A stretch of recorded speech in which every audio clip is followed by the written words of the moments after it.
Hello అందరికీ దేశీ రుచులకు స్వాగతం. ఇవాల్టి మన రెసిపీ వచ్చేసి టొమాటో పచ్చిమిర్చి రోటి పచ్చడి. ఈ పచ్చడికి కావాల్సిన పదార్థాలు: 1 కిలో టమాటాలు, 8 నుంచి 10 పచ్చిమిరపకాయలు, ఉప్పు మరియు నూనె, కొత్తిమీర సగం కట్ట మరియు పసుపు, హాఫ్ లెమన్ సైజు చింతపండు, కొద్దిగా జీలకర్ర మరియు 5 వెల్లుల్లి రెబ్బలు. ఇప్పుడు ఒక్కో టమాటాని 8 ముక్కలు వచ్చేలా కట్ చేసుకోవాలి. పచ్చడికి చిన్న చిన్న ముక్కలుగా కట్ చేసుకోవాల్సినంత అవసరం ఏమీ ఉండదు. తరువాత కొత్తిమీరను కూడా చిన్న చిన్న ముక్కలుగా కట్ చేసుకుని పక్కన పెట్టుకోవాలి. ఇప్పుడు ప్యాన్ పెట్టేసుకొని 3 టేబుల్ స్పూన్ ఆయిల్ వేసుకోవాలి.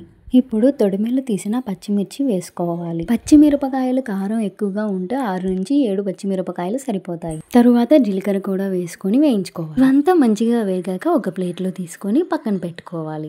ఇప్పుడు ఆ ప్యాన్లోనే ముందుగా కట్ చేసి పెట్టుకున్న టమాటా ముక్కలు మరియు చింతపండు వేసుకొని మంచిగా కలుపుకోవాలి. తరువాత ఒక 2 మినిట్స్ లిడ్ పెట్టి వదిలేయాలి. టమాటా ముక్కలు మగ్గుతుండగా కొత్తిమీర కూడా వేసుకోవాలి. మీకు టమాటా ముక్కలు అడుగంటుతున్నట్లు అనిపిస్తే కొద్దిగా వాటర్ పోసి ఉడికించుకోవాలి. మధ్య మధ్యలో టమాటా ముక్కలు కలుపుతూ ఉండాలి. ఒక 70% కుక్ అయ్యాక తీసి ఒక బౌల్లో వేసుకోవాలి.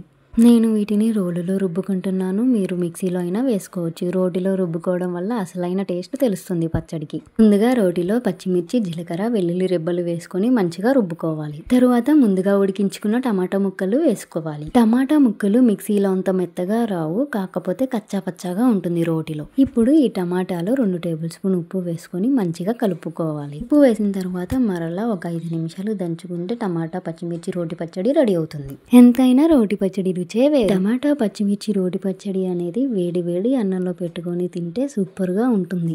ఇది అన్నంలోకి కాదండి, టిఫిన్స్ లో కూడా చాలా బాగా సెట్ అవుతుంది. మా వీడియోని చాలా మంది చూస్తున్నారు కానీ లైక్ కానీ సబ్స్క్రైబ్ కానీ చేయట్లేదు. నిజంగా మా వీడియో ఇన్ఫర్మేటివ్ గా అనిపిస్తే లైక్ చేసి సబ్స్క్రైబ్ చేసి పక్కనున్న బెల్ ఐకాన్ క్లిక్ చేయండి. Bye bye, see you in next video.